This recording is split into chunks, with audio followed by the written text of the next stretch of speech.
Le jour du mariage, mon fiancé disparu depuis plus de 15 jours est apparu en tenant la main de la fille de notre gouvernante, exigeant que j'annule le mariage. Je me suis amusée, mon futur époux n'a jamais été toi, alors de quel mariage parles-tu? Il ne savait probablement pas encore qu'il avait été échangé à la naissance et n'était pas le véritable héritier de la famille Adam. Mon mariage arrangé avait déjà été modifié avec le véritable héritier de la famille Adam récemment revenu, Adrien. Le jour de mon mariage, la salle était remplie d'invités, animée et bruyante. La porte de l'église s'ouvrit soudain et celui qui se tenait sur le seuil, c'était mon fiancé Dominique, disparu depuis plus de 15 jours. Il entra en tenant la main de la fille de notre gouvernante, et elle aussi portait une robe de mariée. Un silence soudain envahit la salle, tous les regards étaient attirés par eux. Dominique, le regard aussi déterminé que celui d'un guerrier prêt à mourir, déclara haut et fort aux invités, « Mesdames et messieurs, Nathalie et moi sommes sincèrement amoureux, c'est pourquoi je ne peux pas poursuivre cette cérémonie de mariage aujourd'hui. » Sur ces mots, son regard se posa sur moi. « Christine, je suis désolée, mais je ne veux épouser personne d'autre que Nathalie. Je te demande d'annuler nos fiançailles et de lui céder ta place de mariée. »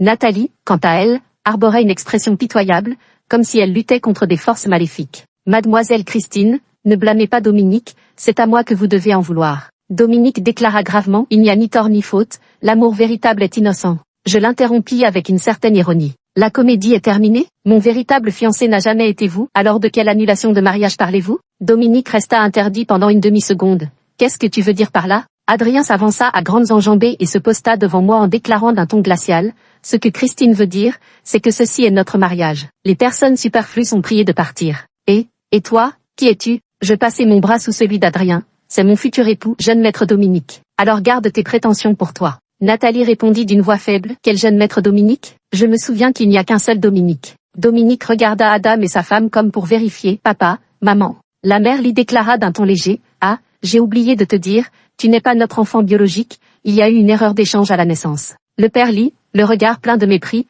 ajouta, « Dégagez tous les deux, ne nous faites pas honte ici et ne gâchez pas le grand jour de mon fils bien-aimé et de Christine. » Oui, il y a 15 jours, mon fiancé était encore Dominique. Mais 15 jours plus tôt, la famille Adams a découvert qu'il avait été échangé à la naissance, et qu'ils avaient élevé le fils d'un autre toutes ces années. À cette époque, Dominique était trop occupé à traîner avec Nathalie, il a disparu et personne ne pouvait le joindre. Les Adams étaient déjà profondément déçus de lui, et après avoir découvert que Dominique n'était pas leur fils biologique, ils ont décidé de laisser ce fils ingrat se débrouiller seul. Ainsi, mon partenaire de mariage arrangé a été discrètement remplacé par le véritable héritier de la famille Adam, Adrian, qui était revenu. Comme la mère de Lee portait également le nom de famille, Adrian n'avait pas changé de nom. En tant que fille de la famille Rod, liée par alliance à la famille Adam, il était naturel que je ne puisse plus épouser Dominique, ce faux héritier qui ne méritait pas son titre. Nous pensions tous que Dominique continuerait à disparaître jusqu'à la fin du mariage. Qui aurait cru qu'il se présenterait le jour même, croyant naïvement être le fils aîné de la famille Adams et le futur marié. Il a même voulu que Nathalie,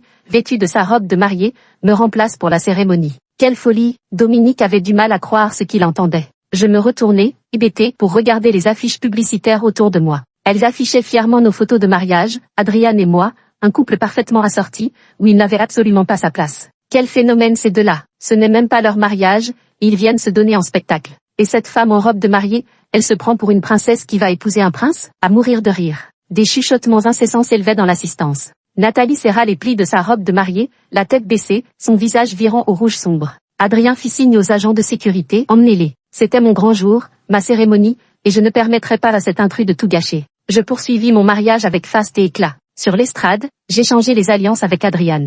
Mon regard effleura au loin Dominique en train de chuchoter avec Nathalie, et un sourire se dessina sur mes lèvres. J'étais infiniment reconnaissante que mon fiancé ait été remplacé. Bien qu'à l'université, Adrian et moi nous affrontions dans l'équipe de débat. Mais pour être honnête, que ce soit en termes de physique, de charisme ou de carrière, Adrian surpassait Dominique sous tous les angles. Remplacer un fiancé médiocre qui flirte avec une manipulatrice par un homme mature, élégant et séduisant. Pourquoi pas? Seulement, blotti dans les bras de Dominique, le regard que Nathalie posa sur Adrian m'évoqua une étrange familiarité. Cette ambition bouillonnante, à peine dissimulée sous des airs de fragilité touchante, débordait comme une marée montante. Quand tante Julia, notre gouvernante, l'amena pour la première fois chez nous. Elle se montra docile, douce et amicale, me suivant comme une ombre, désireuse de devenir ma sœur de cœur. À cette époque, je ne voyais pas d'inconvénient à avoir une amie de plus et je la laissais entrer et sortir de chez moi comme elle voulait pour jouer avec moi. Dominique vivait juste à côté de chez moi et venait me voir très souvent. Je ne sais pas comment Nathalie avait fait sa connaissance, mais elle l'appelait sans cesse « grand frère Dominique », ce qui le mettait aux anges. Et bien qu'elle sache parfaitement que Dominique était plutôt médiocre à l'école, elle prenait quand même ses exercices, lorsqu'il venait chez moi, s'approchait timidement pour demander, « Grand frère Dominique, je n'arrive pas à faire cet exercice, tu pourrais m'expliquer ?» À l'âge de 16 ans, Nathalie a profité de mon absence pour demander la clé de ma chambre à tante Julia et s'est introduite dans ma pièce pour voler mes vêtements. Lorsque je suis revenue chercher un objet oublié et que je l'ai surprise, ses larmes ont coulé comme des perles détachées de leur fil. Je suis désolée mademoiselle Christine, ma famille a toujours été pauvre, les vêtements que je porte sont ceux que mes cousines ont laissés, je n'ai jamais porté de vêtements aussi luxueux, c'est pourquoi j'ai pensé que... Pourquoi pleures-tu? Ta faiblesse te donne des droits? Parce que tu n'en as jamais porté, tu peux voler les vêtements des autres comme ça? Je reniflais mes vêtements. Presque chacun d'eux était imprégné d'un parfum de mauvaise qualité, et l'un d'entre eux portait même une large tache jaune, c'était tout simplement insupportable. Je n'avais pas non plus un caractère particulièrement gentil ou miséricordieux. Ce n'est pas la première fois que tu viens voler mes vêtements pour les porter, n'est-ce pas? Maintenant, toi et ta mère, vous allez déguerpir de chez moi immédiatement, mais vous paierez chaque vêtement que vous avez sali. Dominique fut immédiatement bouleversé par ces paroles et se précipita pour se placer devant Nathalie. Christine, tu n'as pas besoin d'être aussi agressive, tu l'as tellement effrayée qu'elle en pleure. Je trouvais cela absolument absurde. Elle pleure parce qu'elle a mauvaise conscience, et est-ce que pleurer lui donne raison? Cela lui permet de porter mes vêtements sans permission et de les salir comme ça? Tout est de ma faute, j'ai été trop présomptueuse en pensant que sœur Christine me considérait comme une véritable amie. N'aie pas peur, lui dit Dominique, puis il fronça les sourcils en me regardant et ajouta, tu es vraiment une jeune fille insouciante, pas tout le monde naît à Rome, Natalia est déjà si malheureuse, qu'est-ce que ça peut faire si elle porte un de tes vêtements? Ce regard de dégoût et d'incompréhension qu'il m'a lancé à ce moment-là, je m'en souviens encore comme si c'était hier. J'avais l'air d'être cette méchante secondaire arrogante qui ne servait qu'à faire avancer leur histoire. Je te méprise, tante Julia a supplié en pleurant et a giflé Nathalie 2 fois. Ce n'est qu'en raison de leur ancienne amitié que ma mère a renoncé à réclamer des dommages financiers, se contentant de la renvoyer pour étouffer l'affaire. En apprenant cela, Madame Lee a également méprisé le comportement de Nathalie et a ordonné à Dominique de rester loin d'elle. Pourtant, à l'école, je les ai surpris ensemble à plusieurs reprises. Avant cela, je considérais Dominique comme un grand frère de cœur, et j'avais même développé des sentiments secrets pour lui. Après cela, je n'avais qu'une envie, m'éloigner de lui le plus possible. Même si Dominique acceptait finalement de m'épouser, je me serais enfuie le jour du mariage. Mais heureusement, je n'ai pas eu besoin de m'enfuir. Qui aurait cru que Nathalie parviendrait si habilement à dompter cet héritier incompétent? La cérémonie terminée, les invités s'étaient tous dispersés. Adrien me tendit la main, ses doigts effilés ornés d'une bague qui étincelait. Allons-y, Christine. Je saisis sa main. À cette époque, nous étions dans des équipes de débat d'universités différentes, et nous nous étions affrontés à plusieurs reprises. J'avais perdu contre lui plus d'une fois. Je le détestais tellement à l'époque que j'en grinçais des dents, et il apparaissait même dans mes rêves, débattant avec moi. Qui aurait cru que je finirais par l'épouser? La vie est vraiment pleine de surprises. Mes futurs beaux-parents avaient un sourire entendu derrière nous. Maman, attendez un instant, ce mariage entre Nathalie et moi, Dominique nous rattrapa. La mère Lee sembla alors se souvenir de son existence. Ah, vous deux, si vous voulez être ensemble, soyez ensemble, personne ne vous en empêchera. La mère Lee haussa les épaules. Merci, tante, pour votre bienveillance. Nathalie, profondément touchée, sentit de nouveau les larmes lui monter aux yeux. Dominique poussa également un grand soupir de soulagement. Ne m'appelle plus tante, désormais tu es la belle-fille de ta mère, tu devrais changer de façon de m'appeler Nathalie. Nathalie s'apprêtait à parler. Oh non, je ne mérite pas ça, déclara la mère de Lee, son sourire s'effaçant soudain. Dominique n'est pas mon fils biologique. Ce que vous faites tous les deux ne me concerne pas, alors inutile de m'appeler maman. Sur ces mots, la mère de Lee me prit la main et me regarda en souriant. De plus, ma seule belle-fille est Christine. Ne t'avise pas de te créer des liens familiaux imaginaires. Le visage de Nathalie passa par toutes les couleurs, du vert au violet. Dominique tira Nathalie derrière lui et regarda Adrian avec hostilité, le dévisageant avec rancune. Puisque vous avez retrouvé votre fils biologique, vous pourriez au moins me dire où sont mes vrais parents, non? Adrian, ils viendront bientôt te chercher pour rentrer à la maison. Une lueur d'espoir s'alluma dans les yeux de Nathalie et Dominique. Effectivement, Adrian avait des traits nobles, des sourcils épais comme des lames et un regard étoilé, avec une prestance si distinguée qu'on pouvait dire que c'était l'homme le plus saillant en costume que notre famille ait jamais rencontré. Une telle apparence ne peut que venir d'une famille extrêmement riche ou noble. Nathalie tira légèrement Dominique par la manche, ses yeux pétillants de joie difficilement dissimulable. « Ne t'inquiète pas Dominique, je t'attendrai aussi longtemps qu'il le faudra, ta famille ne va pas tarder à arriver. » À mourir de rire. Elle devait déjà être persuadée que les vrais parents de Dominique étaient des gens extrêmement riches, sa joie en était presque palpable. Adrien me demanda « Christine, tu veux continuer à regarder ce spectacle ou rentrer à la maison avec moi? Pas de précipitation, reste un peu avec moi pour regarder le spectacle. » Juste à ce moment, 2 voitures arrivèrent, une Mercedes Maybach d'un noir immaculé et un vieux taxi vert qui avait connu des jours meilleurs. Les voilà, les voilà. Dominique attrapa aussitôt Nathalie par la main et se dirigea vers la Maybach. Mais c'était notre chauffeur qui en descendit, contournant sans un regard ces 2 personnes pour se diriger droit vers mes parents. Monsieur, madame, montez s'il vous plaît. Comme s'ils traversaient l'air, ils ont complètement ignoré ces 2 personnes. Je me sentais mal à l'aise pour eux. Ma belle-mère leur a montré la voie. Dominique, tes vrais parents sont là-bas, près du taxi. Un couple extrêmement sobre descendit du taxi, leurs cheveux largement grisonnants, leur silhouette légèrement voûtée. À leur côté se tenait un garçon maigre, dont les traits rappelaient vaguement ceux de Dominique. Les trois se dirigèrent aussitôt vers Dominique et Nathalie. Mon fils, papa et maman t'ont tellement manqué. Puis elle l'étreignit en pleurant toutes les larmes de son corps. Tu as dû tellement manquer tes parents. Comment avons-nous pu ne pas remarquer qu'on t'avait échangé à la naissance? Nous aurions dû nous en apercevoir plus tôt. Dominique se laissa étreindre, le corps raide. Nathalie demanda, incrédule, vous êtes vraiment les parents biologiques de Dominique? Derrière elle, la mère biologique de Dominique serra avec émotion la main de Nathalie. Oui, mon enfant, tu dois être la petite amie de mon fils. Nathalie eut un rire forcé, en effet. La mère de Dominique lui fourra brusquement un sac plastique rouge dans les bras. Tante, ce sont des œufs de nos propres poules élevés à la maison, c'est aussi un petit cadeau de bienvenue de ma part. Quoi, des œufs de poule élevés en plein air? Nathalie n'osait y croire. Non merci, tante. Allons, accepte ce que je te donne, nous serons bientôt une même famille. Ne sois pas si réservé avec moi. Je sais que vous, les citadins, n'avez pas l'occasion de manger des œufs vraiment naturels, alors je les ai apportés exprès pour toi. Bien que je fusse censé être touché. Mais il faut dire que la scène était plutôt cocasse. Je me suis retourné et j'ai remarqué qu'Adrien avait une expression étrangement glaciale. Comme s'il ne connaissait pas du tout ces trois personnes. En voyant mon regard posé sur lui, son expression s'est adoucie et il a souri en demandant « Tu en as assez vu? On ne devrait pas y aller? Rentrons à la maison. » Ce genre de spectacle finit par être assez déprimant. Le père de Lydie à Dominique, suis tes vrais parents et rentre avec eux. Nous avons fait tes bagages, tout ce que tu avais chez nous. Je les ferai envoyer plus tard. Voilà, c'est tout. Sa vraie mère continuait de parler à Nathalie. Quand allez-vous officialiser votre union? Dans quelque temps, je reviendrai pour organiser la cérémonie et le banquet de mariage. On ne sait pas encore, répondit Nathalie en fronçant légèrement les sourcils. À propos, tante, où se trouve votre maison? Bien sûr, nous retournons dans notre vieille maison à la campagne. La voix de Nathalie changea soudain. À la campagne? Adrian et moi rentrâmes à la maison.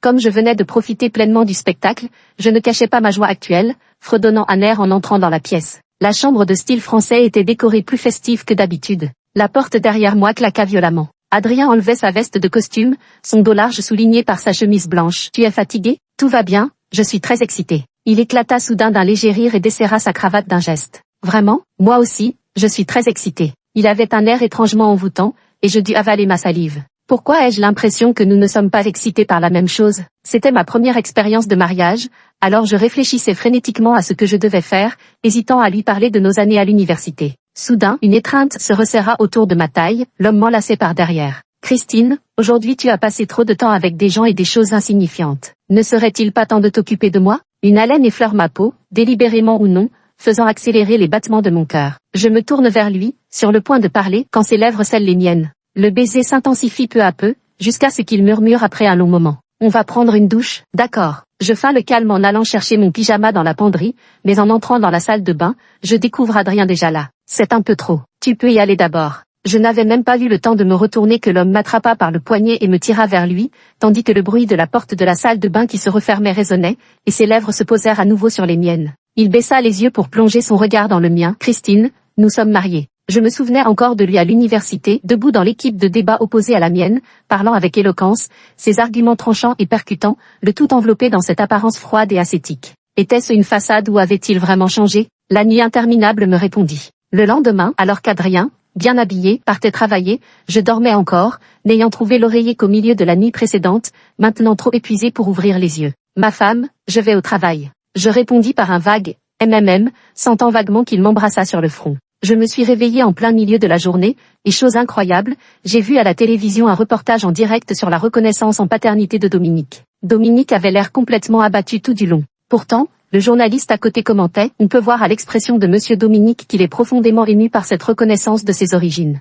À mourir de rire, ce jeune maître n'avait sans doute jamais mis les pieds dans un endroit pareil, il devait être encore sous le choc. La maison de ses vrais parents était une petite construction rurale de 3 étages, entourée de bâtiments généralement bas. Une clôture entourait l'entrée où une dizaine de poules étaient élevées. Le jeune maître Dominique n'avait probablement jamais mis les pieds dans un tel endroit de toute sa vie, ses vêtements de marque contrastant vivement avec l'environnement. Il fronça les sourcils et dit à la caméra, « Arrêtez de filmer ». Son vrai père a dit, « T'es pas un peu bête, toi? Les interviews, ça rapporte de l'argent ». La caméra a balayé Nathalie à côté, dont le sourire était plus amer que joyeux, alors que la mère biologique de Dominique lui tenait la main en disant « C'est la petite amie de mon fils, elle est très jolie et ne nous méprise pas malgré notre manque de maison et de voiture. Vraiment une bonne fille. » Mais Dominique a rétorqué « Nathalie ne se soucie pas de ça, mais moi, j'ai une maison, une voiture et des économies. Je ne la laisserai jamais souffrir du moindre manque. Le visage de Nathalie s'éclaira enfin. Ce que j'aime, c'est lui en tant que personne. Sa situation familiale n'a rien à voir avec moi. À ce moment, la voix off de l'émission déclara que Dominique était jeune et déjà accompli dans sa carrière,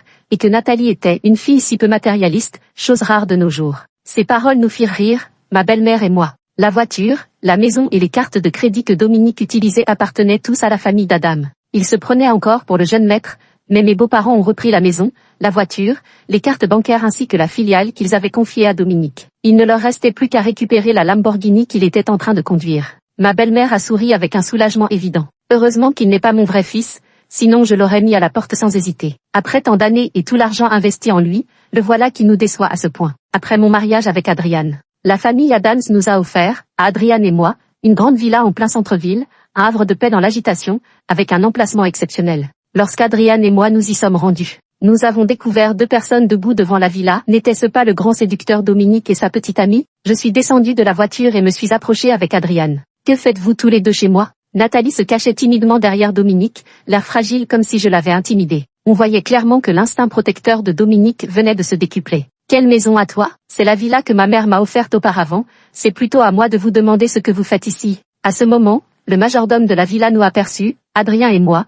et vint nous accueillir. Jeune maître, madame, vous voilà arrivés. Je n'avais pas encore fait un pas que Dominique entraînait déjà Nathalie à l'intérieur. Mais le majordome les bloqua net. Monsieur, je vous prie de ne pas vous introduire ainsi chez les gens. Là au lit, qu'est-ce qui vous arrive? Cette maison est à moi, je suis venue il y a quelques jours. Si vous continuez comme ça, croyez-vous que je ne vous virerai pas? Cette maison ne vous concerne plus désormais, et j'ai déjà fait changer la serrure. Si vous tentez d'entrer de force, ce sera une intrusion illégale. De plus, vous n'avez aucun droit de le virer. Adriane déclara calmement avant de se tourner vers Laoli, vous avez très bien agi. Je vais demander qu'on vous augmente. Dominique avait vécu plus de 20 ans en jeune maître, tout lui souriait, et les gens autour de lui, par respect pour son statut, lui accordaient une certaine considération. Mais il avait cru que c'était grâce à son propre talent. Soudainement interrompu, il resta planté là, désemparé, ne sachant plus quoi faire. Nathalie murmura d'une voix douce, regardant Adriane avec un air pitoyable. Mademoiselle Christine, monsieur, je suis vraiment désolée, je ne suis pas venue exprès pour vous déranger, c'est juste que... Adriane coupa court à ses excuses d'une seule phrase. Si tu es désolée, pourquoi ne pars-tu pas vite? Je n'avais même pas besoin d'intervenir. Esquissant un sourire, je passai mon bras sous le sien et nous entrâmes dans le jardin de la villa. Et Dominique ne pouvait que nous regarder entrer, les laissant tous deux derrière la grille en fer. Dans la cour, il y avait une balançoire. Le soleil brillait, c'était une belle journée pour se balancer. Très vite, mes beaux-parents arrivèrent aussi. Nous avions prévu de dîner dans la nouvelle maison. Dominique sembla voir une bouée de sauvetage et s'avança en souriant. Papa, maman, vous êtes là. Cette maison est celle que vous aviez achetée pour mon mariage, dit-il en pointant du doigt mon reflet dans le jardin, en train de manger des fruits et de me balancer. Maintenant ils ne me laissent plus entrer et ont même changé les serrures. Pourquoi te laisserait-il entrer? Le père lui fronça les sourcils. Cette maison était destinée à mon fils bien-aimé pour son mariage. Maintenant que tu n'es plus mon fils, tu crois pouvoir continuer à squatter ici? Dominique fut visiblement abattu. C'est alors que Nathalie prit la parole. Oncle, tante, comment pouvez-vous agir ainsi? Après tout, il est resté à vos côtés pendant plus de 20 ans. Vous avez dépensé tant d'efforts pour l'élever. Même s'il n'y a pas de lien de sang, il y a tout de même des sentiments. Le père lui déclara, en effet, nous avons dépensé tant d'efforts pour l'élever, et pourtant il a géré la filiale de manière désastreuse, passant ses journées à dilapider notre argent avec des femmes et à disparaître sans prévenir. Aujourd'hui, quand j'y repense, tout cet argent et ses efforts ont été purement gaspillés. Dominique baissa la tête, rongé par la honte. Il ne trouva pas un mot à dire. En fait, il n'était pas aussi bon à rien avant, juste un peu stupide. C'est juste qu'au moment de remplir ses vœux pour le Gaokao, sa famille lui avait demandé de postuler à une université locale. Il avait accepté en surface, mais la lettre d'admission qu'il a finalement reçue venait d'une université à des milliers de kilomètres de chez lui, dans la même ville que l'école technique de Nathalie. Libéré des contraintes du couple Adam, il a dû se lâcher complètement, se plongeant dans les plaisirs de la table et les divertissements, tout en négligeant lamentablement ses études spécialisées. Et puis il est définitivement devenu un bon à rien. Mais les époux Adam, pensant qu'après tout c'était leur fils, lui confièrent tout de même la gestion d'une filiale après son diplôme, en demandant à des subordonnés compétents de l'assister. Hélas, on ne peut faire boire un âne qui n'a pas soif. Il disparaissait à tout bout de champ, emmenant Nathalie dans des voyages sur un coup de tête. Croyant qu'à tout hasard, leur fortune familiale était assez importante pour le couvrir. Madame lui regarda Nathalie et dit en souriant, « C'est donc le grand amour entre vous. » Soudain interrogée ainsi, Nathalie hocha rapidement la tête, « Oui. Le véritable amour doit surmonter toutes les épreuves, ce n'est qu'un petit test, l'important c'est que vous soyez ensemble, n'est-ce pas ?» déclara Madame Lee en se tournant vers Dominique. « D'ailleurs, ta petite amie n'est pas une fille matérialiste, tu n'as pas à craindre de ne pas avoir de maison, de voiture ou d'argent. Après ces mots, Madame Lee s'avança vers moi avec un sourire radieux. Christine, tout à l'heure en faisant du shopping, j'ai vu ces 2 sacs qui correspondent parfaitement à ton élégance. Dis-moi si tu les aimes. Merci maman, ai-je accepté sans la moindre gêne. Nathalie me regardait avec colère à la porte, comme si son regard pouvait me transpercer. Je me suis soudain souvenu d'un cours d'éducation physique au lycée où Nathalie et moi étions dans la même classe. Alors que j'allais la dépasser en accélérant, elle s'était soudainement effondrée devant moi, s'écorchant gravement le genou. Mais c'est ainsi qu'elle a parlé à Dominique. Christine ne m'a pas fait trébucher exprès, ça va aller, frère Dominique. Seul un imbécile comme Dominique pouvait se laisser berner par ses petits stratagèmes, prenant un air de justicier pour me dire « Christine, je n'ai vraiment pas envie de te le reprocher, mais présente-lui tes excuses et tournons la page. » Je n'ai même pas pris la peine d'expliquer, m'avançant lentement vers elle. Elle pensait sur le moment que j'allais m'excuser auprès d'elle. La tête baissée, elle retenait à peine un sourire. En fait, ce n'est pas nécessaire. Mais je lui ai simplement donné une gifle nette et précise, déclenchant des rires autour de nous. J'ai dit, est-ce que cette gifle suffit comme excuse? La force du coup l'a tellement étourdie qu'elle a mis quelques secondes à réaliser, puis son regard s'est empli d'une froideur venimeuse en se posant sur moi. Mais contrainte par la présence de Dominique, elle n'a pu exploser. Christine, tu exagères vraiment. Cette gifle avait visiblement brisé le cœur de Dominique. Christine, tu es complètement insensée. C'est du harcèlement scolaire. Mais par la suite, comme elle le souhaitait, Dominique ne m'a plus jamais adressé la parole et n'est plus jamais venu chez moi. Je n'en demandais pas tant. Rien que d'y penser, je suis aux anges qu'Adriane ait remis cette pain-bêche à sa place aujourd'hui. Enfin mariée à un homme perspicace,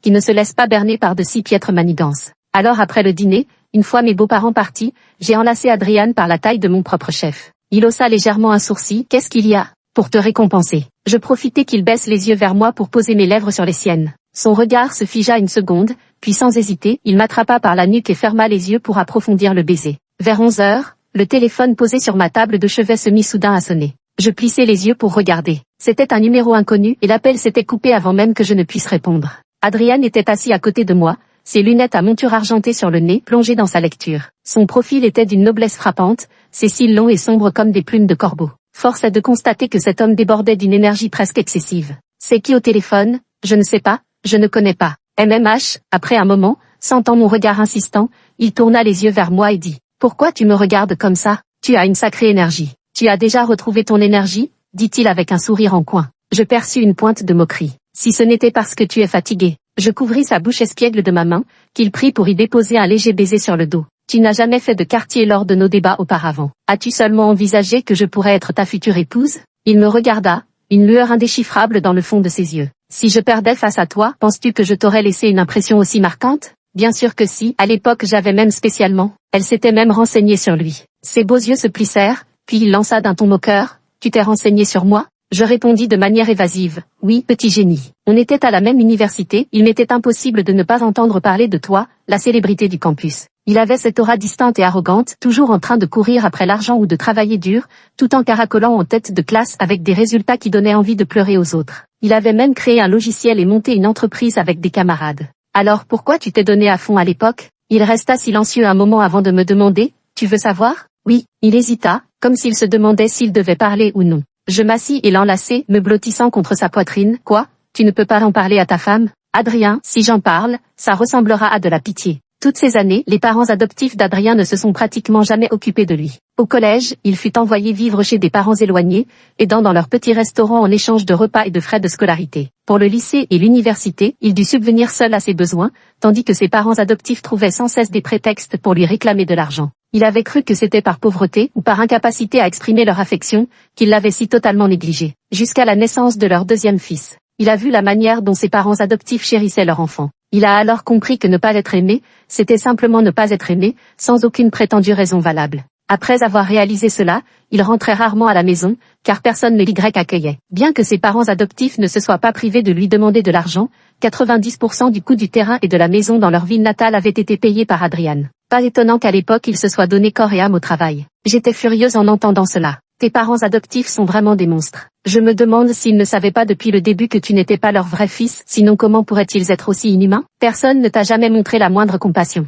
Ne t'inquiète pas, maintenant tu as une épouse, je vais bien m'occuper de toi, dis-je à moitié sérieuse, à moitié plaisantant, tout en lui caressant la tête. Soudain, il m'a serré dans ses bras. Il baisse la tête et l'enfouit dans le creux de mon cou. Il pousse un long soupir. C'est ce que tu as dit, Christine. De l'autre côté, Dominique, tenant Nathalie par la main, erre dans la rue, l'air abattu. Allons manger. Habitué à vivre largement, il ne lui restait plus que quelques milliers de yuan sur Wecha. Ses cartes de crédit, qu'il utilisait autrefois sans compter, avaient été bloquées. Après avoir hésité, il se décida à se rendre dans un petit restaurant de rue. Nathalie fronça les sourcils. Je n'ai pas envie de manger ça. Alors, qu'est-ce que tu veux? Ce restaurant de fruits de mer où tu m'avais promis de m'emmener la dernière fois. Autrefois, il l'aurait emmené manger sans hésiter, mais désormais il n'en avait plus les moyens. Rien que de penser à retourner dans cette maison, à ce minuscule espace si différent de l'endroit où il vivait auparavant, il ressentait une oppression comme jamais auparavant. Je n'ai pas beaucoup d'argent sur moi en ce moment, je t'emmènerai manger un autre jour. Nathalie resta longtemps silencieuse, puis soudain elle reçut un appel téléphonique. Nathalie dit, ma mère vient de m'appeler pour me dire de rentrer manger à la maison,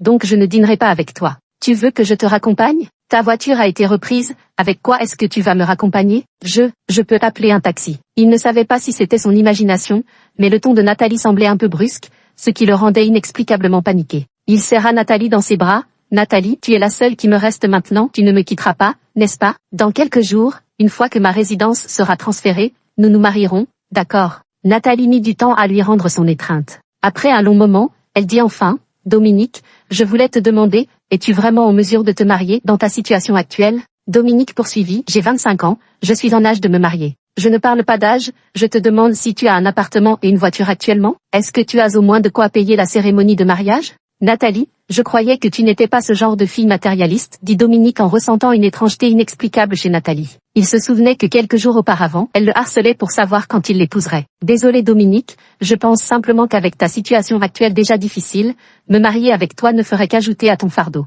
Je ne veux pas t'accabler. Bon, je dois y aller. En réalité, c'était par considération pour lui qu'elle avait tenu ses propos. Si c'était Christine, cette jeune fille de bonne famille, elle l'aurait sûrement engueulée vertement. À cette pensée, il appela ses bons amis pour leur emprunter un peu d'argent. Mais les uns étaient trop occupés par leurs affaires, les autres ne décrochaient même pas leur téléphone, alors qu'avant ils se bousculaient pour l'inviter à sortir. Découragé, il errait dans les rues. Il n'avait aucune envie de retourner dans sa véritable famille, mais il ne voulait pas non plus dépenser d'argent pour un hôtel. Finalement, il a pris un bus caouteux pendant longtemps avant de se résigner à rentrer. En descendant du bus, il a failli vomir ses poumons, mais dès qu'il a franchi le seuil, la première chose que ses vrais parents lui ont dite fut « Te voilà enfin ». Le frigo a 10 ans, on pense en acheter un nouveau, tu en penses quoi? Achetez-le si vous voulez, pourquoi me demander mon avis? Mais voilà, ce frigo est un peu cher, il nous manque encore 2000 yuan, tu vois. Quel genre de personne c'est ça? Il vient à peine de rentrer et il commence déjà à demander de l'argent. Je n'ai pas d'argent non plus. Dominique leur lança un regard noir, leur fila 500 yuan, puis entra directement dans sa chambre.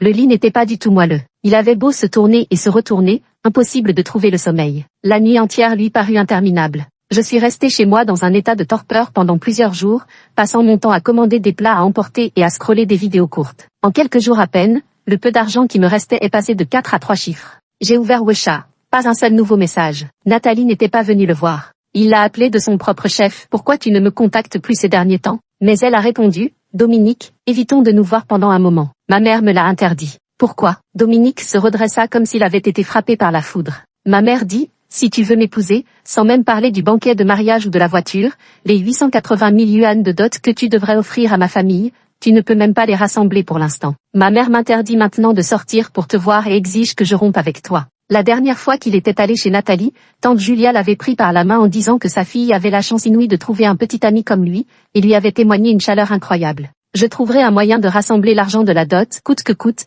Nathalie, attends-moi, je ne te laisserai pas. Maintenant que je sais que ma mère est arrivée, je ne peux plus te parler. Le téléphone fut raccroché, et Dominique se gratta la tête avec désespoir. Mais il était maintenant à bout de ressources, et l'idée même d'aller travailler lui donnait mal à la tête. Ces derniers jours, il avait postulé en ligne, mais la plupart de ses candidatures étaient restées sans réponse. Et, pour être honnête, ses salaires ne l'intéressaient même pas. Il dépensait autrefois bien plus que cela pour un seul repas. Je pensais que l'affaire était déjà close. Mais ce n'était pas fini. J'ai reçu un appel inconnu, et à l'autre bout du fil, c'était la voix de Dominique qui résonnait. Christine, désolé de t'appeler si tard. Le ton était étonnamment doux. Quelque chose ne va pas? Rien de grave, c'est juste que tu pourrais me prêter un peu d'argent? Et, je dis, est-ce qu'on est si proches que ça, toi et moi? Je te le dis, tu as des mains et des pieds, tu as fait des études supérieures, est-ce que trouver un travail honnête pour gagner ta vie te tuera? Trouver un travail prend du temps, tu le sais. Vu toutes ces années passées à grandir ensemble, ne pourrais-tu pas me prêter un peu d'argent pour me dépanner? Je suis vraiment au bout du rouleau, tout coûte cher. Nourriture, logement, vêtements, tu le sais bien. Désolé, je ne savais pas. N'as-tu pas dit que je vivais dans une tour d'ivoire que j'avais oubliée? À l'autre bout du fil, il resta muet pendant une demi-seconde. Et maintenant, que penses-tu de cette vie terrestre? Christine, comment as-tu pu? Oh, peu importe, cela remonte à tant d'années et tu me le reproches encore? Dominique, hautain pendant une seconde, s'est aussitôt rabaissé en suppliant. Mademoiselle Christine, princesse Christine, je t'en supplie, d'accord, je suis vraiment. Pas de ça avec moi, débrouille-toi tout seul, tu es un grand garçon. Je raccrochai après avoir dit ça. Qui est-ce qui joue la carte des sentiments avec lui? Quand il m'a critiqué sans distinction pour défendre Nathalie, pourquoi n'a-t-il pas mentionné les liens de notre enfance? Maintenant, il vient parler de ça. Qui croit-il tromper avec ça? Mais il est vraiment tenace, il a même rappelé. J'ai directement bloqué son numéro de téléphone. Ça me rend folle de rage. En milieu de journée, après avoir fait du shopping avec mes sœurs, je devais passer près de la société d'Adriane. J'ai donc directement demandé au chauffeur de me conduire là-bas pour aller le chercher après son travail. Mais j'ai aperçu Nathalie debout devant l'entrée de l'immeuble. Elle tenait quelque chose à la main comme si elle attendait quelqu'un. Assise dans la voiture, j'ai observé tranquillement le spectacle qu'elle allait nous offrir. Peu de temps après, Adriane sortit, suivie de son assistant personnel. À ce moment-là, Nathalie lissa rapidement ses cheveux, ajusta son expression et marcha à ses côtés pour l'accompagner. Monsieur, puis-je vous déranger une minute? Elle sortit une boîte à bento de son sac à main, et qui plus est, une boîte rose. C'est moi qui l'ai préparée. J'espère que vous pourrez nous pardonner, à Dominique et à moi, pour notre impétuosité de la dernière fois. C'est tout ce que je voulais dire. C'était l'heure du déjeuner et une foule d'employés sortait pour manger. Le comportement de Nathalie attirait vraiment l'attention. Après tout, apporter un repas comme ça, seules les personnes très proches pouvaient se permettre ce genre de geste. Adriane ne lui accorda même pas un regard, inutile. Son assistant personnel l'arrêta en disant « Mademoiselle, je vous prie de vous respecter. Notre PDG doit maintenant rejoindre son épouse pour le déjeuner. Veuillez éviter tout geste qui pourrait prêter à confusion. » Les personnes alentour commencèrent à chuchoter. « Pourquoi me dépeignez-vous ainsi? Je n'avais absolument pas cette intention. » L'expérience de Nathalie lui avait appris qu'en jouant les victimes, tout le monde prendrait son parti. Même dans le pire des cas, les autres lui épargneraient une humiliation en public par égard pour les convenances. Mais cette tactique ne fonctionnait absolument pas sur Adriane. Je descendis lentement de la voiture et dis intentionnellement « Chérie ». Tous les regards alentour se tournèrent vers nous. « Waouh, c'est donc la femme du PDG. Elle est magnifique. Ils sont tellement assortis, qui comprend ?» Adriane me tendit naturellement la main, un sourire éclairant spontanément le coin de ses yeux froids, contrastant radicalement avec son expression impassible d'instant plus tôt. À cette vue, Nathalie s'enfuit comme si elle avait vu le diable. Mais dans sa précipitation, elle ne regarda pas où elle allait et percuta un livreur à vélo qui passait à toute allure. Si elle s'en sortit indemne, le sac contenant ses boîtes repas, lui, fit une rencontre intime avec le trottoir. On entendit un bruit sourd, et les plats à l'intérieur tombèrent par terre. 2 tranches de bacon taillées en forme de gros cœur en tombèrent, accompagnées d'une petite carte avec ses coordonnées. C'était aussi évident que le jour en plein midi. Des passants avaient déjà éclaté de rire. À l'aide, du bacon en forme de cœur? Est-ce que c'est Stéphanie Sun qui lui a donné ce courage? Nathalie, furieuse, ne pouvait que s'en prendre au livreur. Comment tu conduis, toi? Écoutez, mademoiselle, j'allais tout droit tranquillement quand vous avez surgi comme ça, c'est quoi ce délire? Je suis partie en enlaçant le bras d'Adriane. Cette comédie, j'en avais déjà marre, mais elle n'a toujours pas progressé, s'obstinant avec les mêmes vieilles méthodes, à mourir de rire. Cet après-midi, je suis allée changer de coiffure, puis je suis partie voir ma belle-mère. Nous habitons très près, à quelques minutes en voiture. Ça faisait seulement quelques jours qu'on ne s'était pas vus, et elle m'avait déjà acheté tout un tas de choses. J'ai vu cette robe en faisant du shopping, elle correspond parfaitement à ton tempérament, alors je te l'ai achetée. Et ces 2 sacs à main iront parfaitement avec la robe que tu as achetée la dernière fois avec moi, regarde si tu aimes. J'adore, merci maman. Ma belle-mère et moi avons vraiment les mêmes goûts, ce qu'elle trouve joli, moi aussi j'aime bien. Soudain, un brouhaha a éclaté à l'extérieur. C'est ici, dit le père adoptif de Dominique, accompagné de sa mère adoptive et de Dominique lui-même. Je fronçai les sourcils. Le père biologique de Dominique, l'air grave, déclara, « Monsieur le père adoptif, Madame la mère adoptive, nous avons quelque chose à discuter avec vous. » Ma belle-mère rétorqua, « Qu'avons-nous à discuter entre nous ?» Par politesse, ma belle-mère les invita à entrer dans le salon et leur proposa de s'asseoir pour parler. La mère biologique de Dominique prit la parole, « Vous savez aussi que notre Dominique va bientôt se marier. Pourrions-nous discuter sérieusement de son mariage maintenant? En quoi son mariage concerne-t-il ma belle-mère? Dis-je.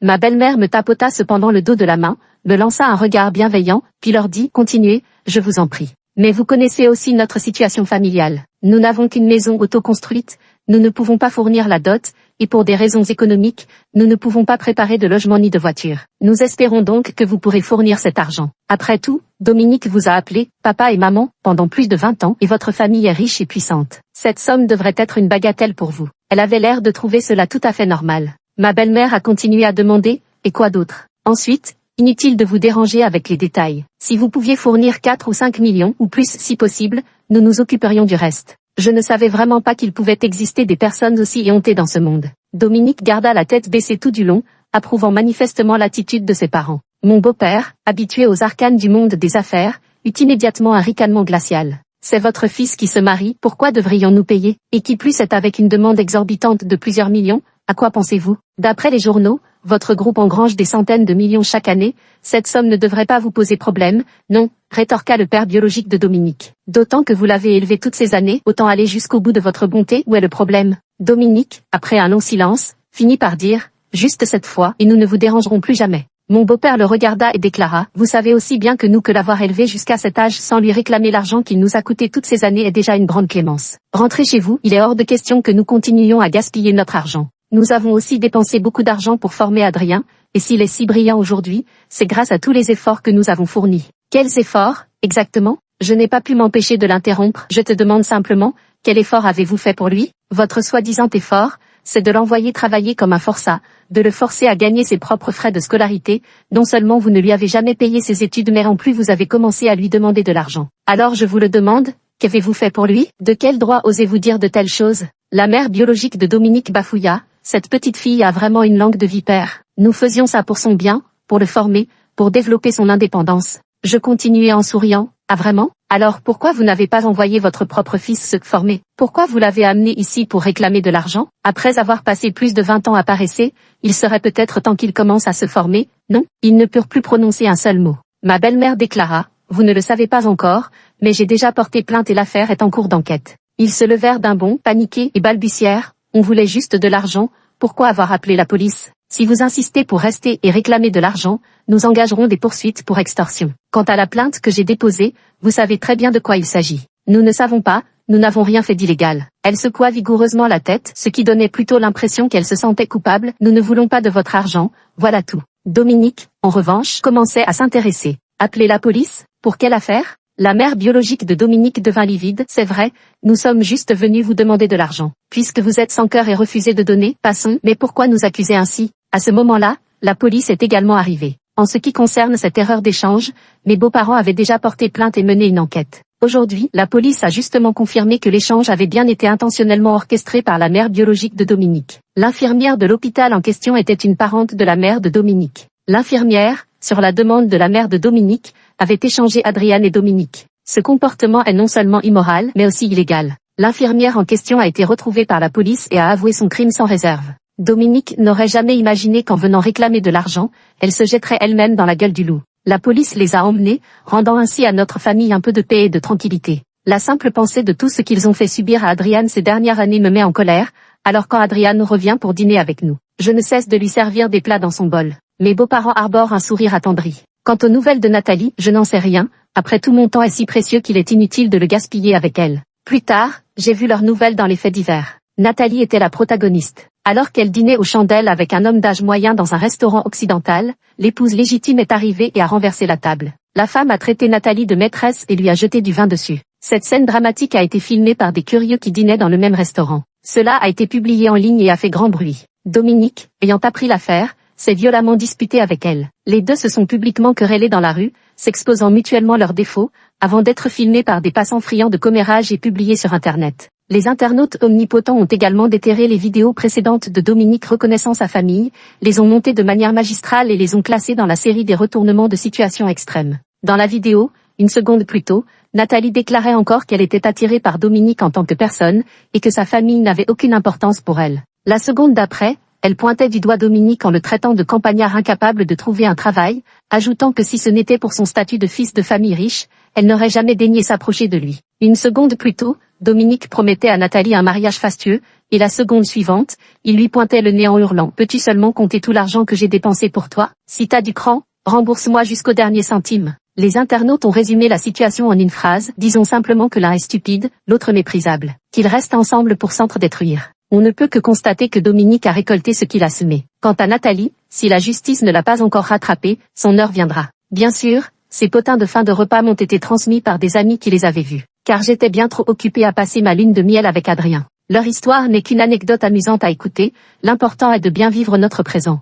Nous nous promenions main dans la main le long de la plage sous le ciel nocturne, visiter divers endroits magnifiques pour prendre des photos, et finalement se marier avant de tomber amoureux, c'est en fait plutôt agréable. Soudain, une averse s'est abattue sur la plage. La pluie était légère, alors nous avons simplement continué à nous promener lentement sous la pluie. Mais la pluie s'est intensifiée, nous sommes rentrés à l'hôtel et dès que nous sommes entrés dans la chambre, il m'a entraîné dans la salle de bain où nous sommes restés longtemps. Je me suis soudainement rappelé cette fois à l'université, quand j'étais allé voir mon ami dans l'université d'en face et que j'étais passé devant le terrain de basket. Il pleuvait à ce moment-là, et pourtant plusieurs garçons jouaient encore au basket sous la pluie. Mon regard a été attiré malgré moi par Adrian. Son t-shirt blanc, trempé par la pluie, collait à son corps comme s'il était transparent, dessinant les contours de ses abdominaux bien définis sous ses larges épaules. Comme ensorcelé, je m'étais arrêté net. La pluie s'était enfin arrêtée, et les garçons enlevèrent leur t-shirt. Adrian retira également son t-shirt, révélant un torse mince et musclé. Il essora l'eau de son vêtement avant de le remettre rapidement. En se retournant, nos regards se croisèrent. Ses yeux clairs et calmes,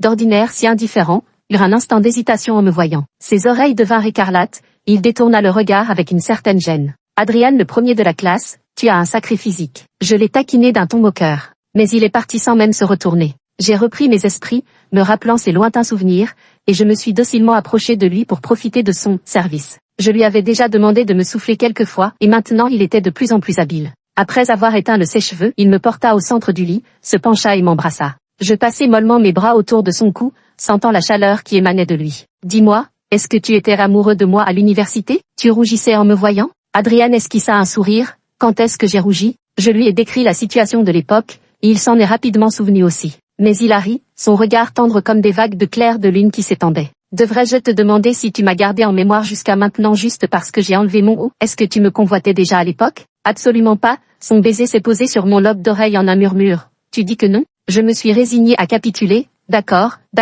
c'est moi qui pensais à toi. Alors que je sombrais dans le sommeil au milieu de la nuit, j'ai vaguement entendu ces mots murmurés à mon oreille. Je t'aime bien, mais je n'ai jamais imaginé pouvoir te posséder. Mais maintenant je te possède, Christine. Une indifférence prolongée l'avait revêtu d'une armure acérée et masqué son visage d'une froide impassibilité. Il rencontra une fille qui lui plut au premier regard, mais il savait pertinemment qu'un abîme les séparait. Il avait la jeunesse pour lui, mais pas l'argent. Il devait en gagner davantage. Les mains vides, comment oserait-il compromettre une si belle âme? Il l'aimait, mais n'avait jamais osé rêver de la posséder. Mais il gardait tout de même une part d'égoïsme, souhaitant qu'elle se souvienne de son nom, désirant laisser dans sa mémoire une empreinte un peu plus marquée. Aussi s'inscrivit-il à un concours de débat qui ne lui rapporterait rien, ne l'intéressait guère et lui faisait perdre son temps. Mais maintenant, elle était à ses côtés. Elle était sa femme, et il l'aimait éperdument. Fin.